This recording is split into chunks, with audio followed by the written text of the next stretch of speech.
Eddie Van Halen and Sammy Hagar have had one of the worst fallouts in the music industry. Given their close bond and the amazing work they've produced, not many people saw this coming, but what happened has shocked everyone. It's hard to imagine what could have happened that could have led to two friends who spent endless hours together and were celebrated for the love they shared for each other going completely no contact for so many years. Was it an argument that heated up and escalated a little too much, a conflict about work? Was Eddie jealous of Sammy, or was it something else altogether, something much more serious? It's time to find out.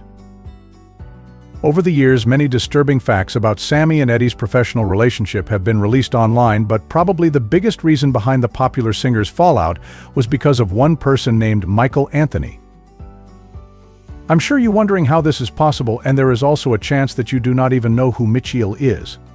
To many people this will even come out as completely shocking, but it's true because Sammy has admitted to this himself in some interviews. During one interview with Guitar World in 2022, Sammy provided more insight into the underlying tensions between the two and clearly indicated that his strong bond with bassist Michael Anthony played a significant role in it. Sammy explained how Mikey was like a brother to him.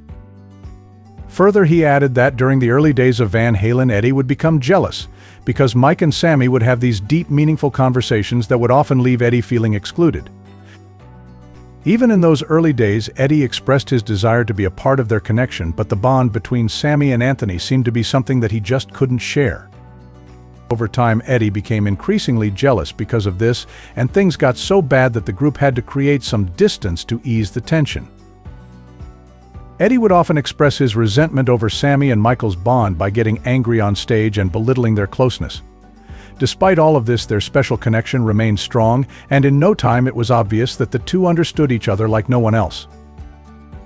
But was Michiel the only reason behind all the issues between Sammy and Eddie? The answer to this question is a big fat no. There were so many other things that aggravated tensions between the two and eventually led to a complete professional and personal cutoff between the two. To understand this rather complex dimension of their relationship, let's travel back in time to the days when they first started their band. Eddie and Sammy started out great. They had such fire chemistry that in very little time they managed to create an incredibly strong fandom, impressing the masses with their projects. But over time, their relationship turned sour. Tensions between the two escalated during the recording of their album Balance in 1995. Sammy mentioned in a 2015 Rolling Stone interview that they had a lot of conflict in deciding how the album would be released and other such details. He even added that their disagreements were so intense that if he would say black, Eddie would say white, and if he said white, he'd switch back to black. This friction continued during the tour and to much disappointment even after the album's release. Sammy also recalled how he was looking forward to a break after the album, especially because he wanted to spend time with his new baby back home, but Eddie wanted to jump straight into another album for more money. This too led to some fierce debates between the group members. Many people started to speculate that it was almost as if Eddie only clicked with people who shared his last name. This is because his brother Alex remained the drummer throughout Van Halen's history, and by 2006 his son Wolfgang had taken over on bass. In 1996, things came to a head when Sammy decided to work on his own solo project, leading to a phone call that ended his professional relationship with the band. The two didn't speak again for years. Now you'd think the story ends here. They started off as a lovely band, made tons of money and music that people just couldn't stop listening to, and then eventually stopped working together due to personal conflicts, but no, this is not how it goes. Despite their initial decision to part ways in 2004, Sammy and Eddie decided to give the band another shot and announced a reunion tour that stirred up a lot of excitement and buzz amongst old loyal fans, but this decision ended up causing even more problems and was the last time Sammy and Eddie worked together. What started off as something meant to create a positive outcome for the band ended up creating even more divisions. In an interview from 2016, Sammy talked about the challenges of this reunion tour and described it as the worst experience of his life. The 80 Show tour, which took place from June 11th to November 19th, 2004, didn't go as hoped and left him feeling completely heartbroken. The tour had many problems from the beginning. Both fans and critics gave bad reviews, and Eddie's behavior deeply troubled Sammy. This time the reason wasn't some petty issue of jealousy. It was Eddie's out-of-control problem with substance abuse. He had developed a horrible addiction which prevented him from giving his best during performances.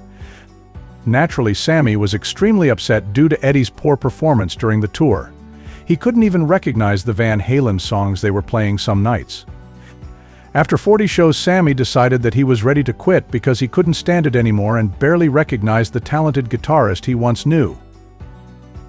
But it wasn't just the bad performances that made the experience so miserable for Sammy, who had high hopes for the show. Later on, it was also revealed that Eddie did some terrible things during the tour and even tried to break the windows of a G5 aeroplane they were renting with a wine bottle at 4,000 feet. Now that is another level of crazy you really need patience to deal with. Eddie's problems with substance abuse did not stay hidden away from the public for too long. Their personal manager Noel Monk even wrote a book, Runnin', with the devil, detailing the chaos that plagued the band. Monk described the group as a dangerous mix of talent, egos, clashing personalities, and excessive substance use. Despite the chaos, Sammy was stuck because of the contract he had signed. If he left, he would need to pay the band members for the money they would lose, which he couldn't afford. So he persevered through the remaining shows, each one more difficult than the last. By the end of the tour, Sammy and Eddie's relationship had hit rock bottom and their once strong bond was broken. This time the damage was much more severe. In his book Read My Uncensored Life in Rock, Sammy wrote a lot about Eddie and how he used to be the nicest guy he ever met. He went ahead and added how over time Eddie changed and became strange, rude, and messy, and how his obsession with alcohol ruined things between them. Like any good friend, Sammy claimed to have tried to help Eddie get better, but it was to no avail, as during one intervention Eddie waved a bottle of wine at his band and management and said that he had left his family for it, and so it would be hard to imagine that he would do it for the band. However, Eddie straight up denied some of the claims, stating that they were exaggerated, especially the portrayal of him as a very angry drunk person during the 2004 reunion tour. In times like this, it's very hard to determine who's lying and saying stuff for clout and who isn't. But thankfully, the rough relations between the two didn't persist forever. In fact, they decided to put their grievances and problems aside just in time, as Eddie died days after the two mended their relationship. In 2016, Sammy, recognizing that life is short, decided to reach out to Eddie with a simple birthday tweet. Reflecting on it later, he admitted he didn't want to be buried with any regrets or bad vibes, a sentiment that took on even greater weight after Eddie's passing.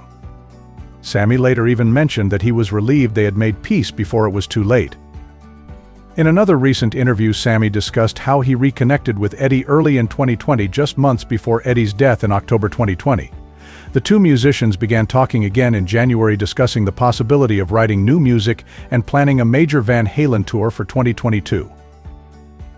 Although they hadn't announced anything publicly, the plan was to reunite the band for what would have been a historic tour. Wolfgang Van Halen had mentioned this in interviews, highlighting how significant it would have been for fans and the band. Sadly, Eddie passed away before the plans could come to life. So what do you think? Was Eddie really jealous of Sammy and his wonderful relationship with Michelle, or is this just a baseless allegation?